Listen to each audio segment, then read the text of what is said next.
Hi friends, welcome to our YouTube channel. ಎಲ್ಲರೂ ಹೆಂಗಿದ್ದೀರಿ? ಆರಾಮದಿರಿ ಅನ್ಕೋತೇನಿ. ನಾವು ಸೂಪರ್ ಆಗಿದ್ದೀವಿ.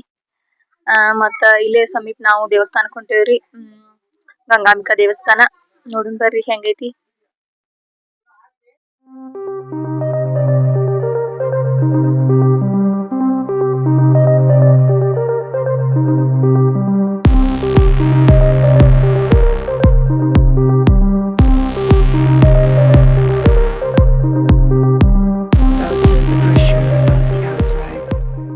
ನಾವ್ ಬಂದೇವ್ರಿ MK ಹುಬ್ಳಿ ಗ್ರಾಮಕ್ಕ ಮತ್ತ ಗಂಗಾಂಬಿಕಾ ದೇವಸ್ಥಾನಕ್ ಬಂದೇವ್ರಿ. ನೋಡೋಣ ಬರ್ರಿ ಹೆಂಗೈತಿ ಒಳಗೆ ಬರ್ರಿ. ಈ ದೇವಸ್ಥಾನದ ಬಗ್ಗೆ ನಾವು ಹೇಳ್ಬೇಕಂದ್ರ ಇದು ಬೆಳಗಾವಿಂದ 30 ಕಿಲೋಮೀಟರ್ಸ್ ದೂರದಾಗೈತಿ. ಸೊ ನೀವು ಯಾವಾಗ್ಲಾದ್ರೂ ಈ ಸೈಡ್ ಬಂದ್ರ ನಮ್ಮ MK ಹುಬ್ಳಿಯಲ್ಲಿ ಇರುವಂತ ಈ ಗಂಗಾಂಬಿಕಾ ದೇವಸ್ಥಾನಕ್ಕ ಭೇಟಿ ಕೊಟ್ಟು ಹೋಗ್ರಿ. ಈ ದೇವಸ್ಥಾನದ ವಿಶೇಷತೆ ಏನಂದ್ರ ಇದ್ರದೊಂದು ಹಿಸ್ಟ್ರಿ ಕೇಳ್ಬೇಕಂದ್ರ 12ನೇ ಶತಮಾನದಾಗ ಕಲ್ಯಾಣದಿಂದ ಗಂಗಾಂಬಿಕೆ ಅವರು ಹಿಂತಿರುಗುವಾಗ ಈ ಒಂದು ಪ್ಲೇಸ್ಗೆ ಬಂದು ಆಯ್ಕೆ ಆಗ್ತಾರ. ಅದರ ನೆನಪಾಗಿ ಅವ್ರದೊಂದು ಗುಡಿ ಕಟ್ತಾರ ಇಲ್ಲಿ. ಇದ ಸೇಮ್ ಗುಡಿ ನಮ್ಮ ಕುಡಲ ಸಂಗಮದಾಗ ಐತಿ. ಎಲ್ರು ಹೋಗಿ ಬೇಕಾದ್ರೆ ಅಲ್ಲಿ ಕೂಡ ನೋಡ್ಬೋದು. ಸೊ ಬರ್ರಿ ನೋಡೋಣ ದೇವಸ್ಥಾನ ಹೆಂಗೈತಿ.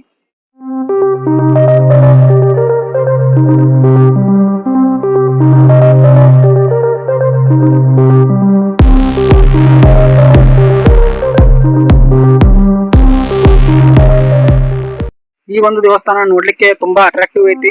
ಆಮೇಲೆ ಈ ದೇವಸ್ಥಾನ ಮಲಪ್ರಭಾ ನದಿಯ ಒಳಗೆ ನಿಂತೈತಿ. ಬಾರಿ ಮಸ್ತ್ ಐತಿ. ಆಮೇಲೆ ಈ ದೇವಸ್ಥಾನ ಪಕ್ಕದಾಗ NH4 ಹೈವೇ ಐತಿ. ಸೊ ಹೈವೇದಿಂದ ಈ ದೇವಸ್ಥಾನ ನೋಡ್ಬೇಕಂದ್ರ ಬಾರಿ ಮಸ್ತ್ ಅನ್ಸ್ತತಿ. ಯಾವಾಗ್ಲಾದ್ರೂ ಈ ಸೈಡ್ ಬಂದ್ರೆ ಈ ದೇವಸ್ಥಾನವನ್ನ ಮಿಸ್ ಮಾಡ್ಬೇಡ್ರಿ. ಎಲ್ಲಾರು ಈ ದೇವಸ್ಥಾನಕ್ಕೆ ಬಂದು ಹೋಗ್ರಿ. 12ನೇ ಶತಮಾನದಾಗ ಕಲ್ಯಾಣದಾಗ ಕ್ರಾಂತಿ ನಡೀತಿರ್ತೈತಿ. ಈ ಕ್ರಾಂತಿಯೊಳಗೆ ಬಿಜ್ಜಳ ಮಹಾರಾಜರು ಕೊಲೆ ಆಗ್ತೈತಿ. ಈ ರಕ್ತಪಾತ ಶಾಂತಿ ನೋಡಿ ಮನ್ನೊಂದು ಬಸವಣ್ಣವರು ಕಲ್ಯಾಣ ಬಿಟ್ಟ ಕೂಡಲ ಸಂಗಮ ಪ್ರಯಾಣ ಬೆಳೆಸ್ತಾರ್ರಿ. ಈ ಕಡೆ ಶಿವಶರಣರು ಎಲ್ಲ ವಚನಗಳ ಸಾಹಿತ್ಯಗಳ ಕಟ್ಟನ್ನು ವೈರಿಗಳ ಕಡೆಯಿಂದ ರಕ್ಷಣೆ ಮಾಡ್ಬೇಕಂತ ತಗೊಂಡು ಗುಂಪಾಗಿ ಒಂದೊಂದು ದಿಕ್ಕಿಗೆ ಹೋಗ್ತಾರೆ.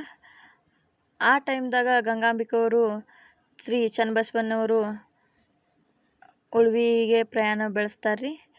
ಅವರು ಉಳ್ವಿಗೆ ಹೋಗುವಾಗ ಮಲಪ್ರಭಾ ದಂಡಿ ಮೇಲೆ ಬಿಜ್ಜಳನ ಮಗ ಮತ್ತು ಉತ್ತರಾಧಿಕಾರಿಯಾಗಿದ್ದ ರಾಯಮುರಾರಿ ಸೋವಿದೇವನ ಸೈನಿಕರು ಗಂಗಾಂಬಿಕೆಯವರು ಹೊಂಟಿದ ಗುಂಪಿನ ಮೇಲೆ ಅಟ್ಯಾಕ್ ಮಾಡ್ತಾರ್ರಿ. ಈ ಒಂದು ಅಟ್ಯಾಕ್ ತುಂಬ ಭಯಾನಕವಾಗಿರ್ತೈತ್ರಿ. ಆ ಅಟ್ಯಾಕ್ನಿಂದಾಗಿ ಗಂಗಾಂಬಿಕೆಯವರು ತುಂಬ ಗಾಯಗೊಂಡ ಮಲಪ್ರಭಾ ದಂಡಿ ಮೇಲೆ ಜೀವ ಬಿಡ್ತಾರೆ. ಆಮೇಲೆ ಶಿವಶರಣರು ಎಲ್ಲರೂ ಕೂಡಿ ಗಂಗಾಂಬಿಕೆಯವರ ಶರೀರವನ್ನು ಶತ್ರುಗಳ ಕೈಯಿಂದ ಸಿಗ್ಲಾರ್ದಂಗೆ ಮಲಪ್ರಭಾ ನದಿಯೊಳಗೆ ಗುಂಡಿ ತೋಡಿ ಮಣ್ಣು ಮಾಡ್ತಾರೆ. ಅದ್ರ ಮೇಲೆ ಒಂದು ಸಣ್ಣ ಮಂಟಪ ಕಟ್ತಾರೆ. ನೋಡ್ರಿ ಹೆಂಗಿತ್ತು ಆಗಿನ ಪರಿಸ್ಥಿತಿ. ಶತ್ರುಗಳಿಂದ ಅವ್ರ ಸಮಾಧಿಗೆ ಪೆಟ್ಟು ಹತ್ಬಾರ್ದಂತ ಅವರ ನೀರಿನೊಳಗೆ ಗಂಗಾಂಬಿಕೆಯವರ ಸಮಾಧಿ ನಿರ್ಮಾಣ ಮಾಡ್ತಾರೆ. ನಿಜಕ್ಕೂ ಗ್ರೇಟ್ ಅಲ್ವಾ?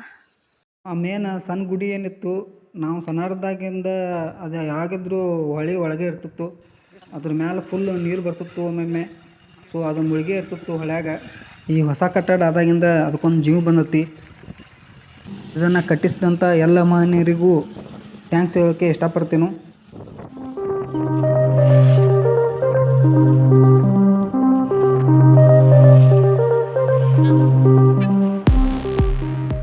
ಈ ಒಂದು ವಿಡಿಯೋ ನಿಮ್ಗೆ ಇಷ್ಟ ಆಗಿದ್ರ ಲೈಕ್ ಮಾಡ್ರಿ, ಶೇರ್ ಮಾಡ್ರಿ ಅಂಡ್ ಸಬ್ಸ್ಕ್ರೈಬ್ ಮಾಡ್ರಿ.